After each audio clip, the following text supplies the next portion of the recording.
You know that moment. She's sitting across from him, smiling in that quiet, unguarded way people do when they feel safe without realizing it. He isn't the loudest man in the room. He isn't trying the hardest. He isn't turning every sentence into a performance. But she keeps leaning in. Keeps relaxing. Keeps listening. And if you've ever watched that happen, or lived it from the inside, the thoughts come fast. Why him? What is she feeling? Is it money? Is it status? Is it just some phase? Here's the truth most people get wrong: younger women usually aren't choosing older men because age itself is attractive. They're often responding to what age can sometimes produce beneath the surface: clarity, steadiness, presence, and a nervous system that doesn't make connection feel chaotic. So if this dynamic has ever confused you, don't reduce it. Don't mock it. Don't oversimplify it. You're not looking at a shallow preference. You're looking at psychology. You're looking at attachment. You're looking at what happens when attraction stops being about adrenaline and starts being about emotional safety. And by the end of this video, you'll understand exactly what younger women are often responding to, why this pattern keeps showing up, and why age is never the whole story. Let's get into it. Most people believe younger women choose older men because older men have more money, more control, or more power. And yes, sometimes that's part of the picture. But the real truth is deeper. Attraction is not just visual. It's relational. It's nervous system level. Before your mind explains why you like someone, your body has already made a guess about how expensive it will be to love them. Most couples never talk like this. Most people in relationships think chemistry is random, but chemistry is often just your attachment system reacting to how safe, clear, and emotionally available someone feels. When safety leaves a relationship, love doesn't always disappear. It goes underground. And when safety enters attraction, even slowly, something in you starts whispering, "I can exhale here." That's what sets up everything we're about to talk about. Most couples confuse intensity with connection. Most people in relationships are trained to call unpredictability passion, when half the time it's just anxiety wearing good lighting. The deeper truth is that many younger women feel drawn to older men because the interaction feels calmer. More grounded. Less emotionally noisy. If she's used to mixed signals, hot and cold behavior, or men who only show up when it's convenient, then steadiness lands like relief. Her nervous system reads it before her mind does. You can hear it in small moments. One guy says, "Why are you making this serious? Let's just vibe." Another says, "I like you, and I want to be clear about that." Same topic. Totally different emotional impact. In one version, she feels herself tighten. In the other, something in her quietly says, "I don't have to chase clarity this time." And when you create that feeling, the walls between two people start coming down without either of them having to force it. Here's the part no one talks about. Most couples lose each other inside ambiguity. Most people in relationships think vagueness makes them more desirable, but uncertainty is exhausting when you're the one carrying the emotional labor of decoding it. A lot of younger women are drawn to older men because older men are more likely to say what they mean if they've matured well. Not every older man. Not every time. But the emotionally available ones usually understand something younger people are still learning: confusion is not mystery. It's just confusion. Not mind games. Not delayed replies. Not pretending not to care. But simple, adult clarity. I'm interested. I want to see you again. I'm not ready for that yet, but I respect you enough to tell you directly.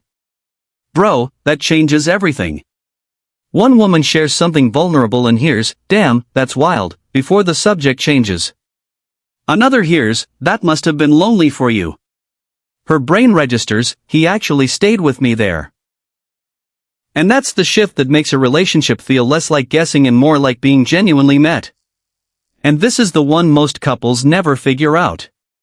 Most people in relationships are still performing. Still proving. Still trying to look unbothered while secretly needing reassurance every 5 minutes. The deeper truth is that older men can become attractive because life has already humbled them. They've failed. They've lost. They've misread people. They've been left with the kind of silence that forces reflection. And if they've done the work, that experience can create a different kind of presence. Less showing off. More self-possession. Less posturing. More reality. That's powerful because a woman can feel the difference between a man who needs to win every interaction and a man who can actually hold one. She says, "That joke kind of hurt me." One version fires back, "You're too sensitive." The other says, "I didn't realize that landed that way. Tell me more." What's moving through her in that moment is simple: maybe I don't have to defend my feelings here. And that's when he stops feeling like someone she has to manage and starts feeling like someone she can come home to emotionally. This is where it gets really interesting. Most couples think relationships get hard because love fades.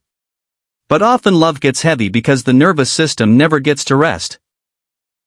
If every conversation is unclear, every plan is loose, every argument turns into distance, and every vulnerable moment becomes awkward, then connection starts feeling expensive. Many younger women are drawn to older men because older men sometimes bring structure, emotional structure, practical structure, relational direction. Not because structure is sexy by itself, but because it makes intimacy easier to trust. One man says, "Let's just see what happens." Another says, "I booked dinner for Friday. I'd like to see where this could go." One feels like drift. One feels like direction. Not control. Not pressure. Not some old-school dominance fantasy. Just intentionality.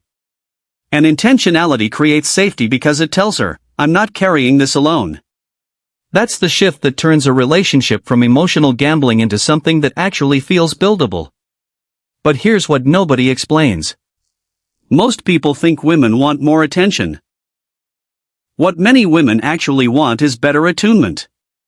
There's a difference. Attention notices the outside. Attunement feels the inside. Most couples stay trapped in the shallow version of attraction: compliments, flirting, sexual tension, constant texting, while starving the deeper layer completely. The deeper truth is that younger women can feel intensely drawn to older men when those men make them feel psychologically seen. He notices the pattern beneath the mood. He hears the sentence under the sentence. He responds to her interior world, not just her appearance. She says, "I'm fine," but her jaw is tight and her energy is withdrawn. One man says, "Okay, cool." Another says, "You don't have to talk yet, but I can feel something shifted." Man, that lands. Because her inner voice isn't saying, "He chased me." It's saying, "He noticed me." And that's the shift that makes a person stop feeling like a body to be wanted and start feeling like a whole human being to be known. Most couples do fine when things are easy. The truth comes out in conflict. In disappointment. In the little ruptures that happen when two imperfect people get close enough to trigger each other.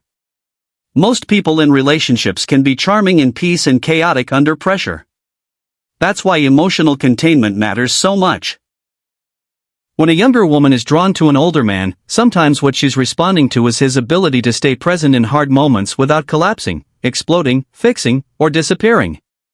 Your nervous system in conflict is like a smoke detector. It cannot always tell the difference between actual danger and emotional discomfort, so it sounds the alarm either way. If one partner gets flooded and pulls away, the other often feels abandoned. If one partner attacks, the other often goes numb. That's the anxious avoidance cycle in real time, two people wanting connection and accidentally creating distance. One version sounds like, "Can we not do this right now?" and then he vanishes. The connecting version sounds like, "I'm getting defensive, but I don't want to leave you alone in this." What she feels in that moment is not perfection. It's safety. And that's the shift that turns conflict from something that damages the bond into something that can actually deepen it through repair. And here is the truth that pulls all of this together. Most couples talk about attraction like it's a list. Younger. Older. Taller. Richer. More confident. But attraction is usually a response to patterns, not just traits. When younger women choose older men, they are often choosing what those men represent emotionally: presence over performance, steadiness over chaos, repair over withdrawal, and real maturity over polished image. But let's be honest. Age can imitate maturity without containing it. Plenty of older men are emotionally unavailable. Plenty of younger men are deeply grounded, secure, and ready for real connection. So no, this is not older equals better. Not age. Not money. Not status. But the felt experience of being with someone who knows how to create closeness without games and safety without control. That is what people move toward. So if you're a younger man watching this, don't get cynical. Get honest. Ask yourself whether your presence creates peace or confusion. Ask whether the people you date feel chosen, heard, and emotionally safe with you. And if you're a woman recognizing this pattern in yourself, don't shame it. Get curious. Ask, what does my body call safe now? Because that question tells you more about your future relationships than any dating preference ever will. This isn't really a video about age gaps. It's a video about emotional gravity. About why some people make love feel lighter the moment they walk into the room. When you internalize this, you stop reducing attraction to stereotypes and start seeing the deeper truth beneath the surface. People move toward what lets them exhale. Toward what feels clear. Toward what feels steady. Toward what feels real. This isn't a checklist. It's an invitation. To become more grounded. More emotionally available. More honest. More capable of creating connection that doesn't rely on confusion to feel alive. These aren't tricks for getting chosen. They're the beginning of becoming the kind of partner you always wished existed when you needed safety most.